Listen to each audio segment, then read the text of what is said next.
Anong gusto mo sa napkin mo? Basa o tuyo? Tingnan mo to. These are the two leading brands, the brand M and the brand W. Here in the middle is the Long Reach Super Clean High Technology Napkin.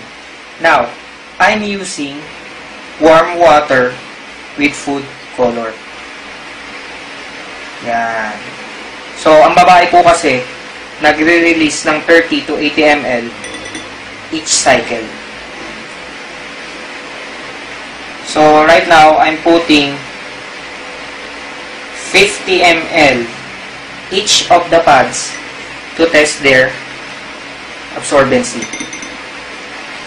50 ml po kasi, ito po yung pinakamalakas na pwedeng i-release ng babae sa isang upuan lang.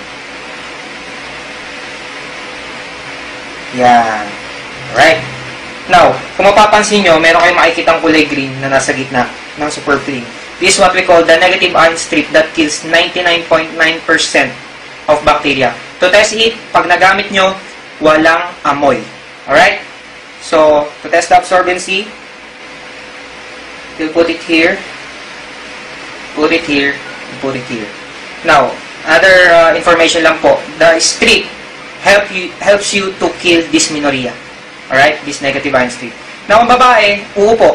No choice. So, kapag upo po ng babae, didiinan natin, yan po yung mangyayari sa kanila. Right? So, dito rin, umupo ang babae. Yan, kung mapapansin nyo, talagang sobrang grabe yung release ng tubig. So, kung mapapansin nyo po, super clean, tuyong-tuyo. Actually, kahit nga po, paluin natin yan, talagang tuyong-tuyo. Alright?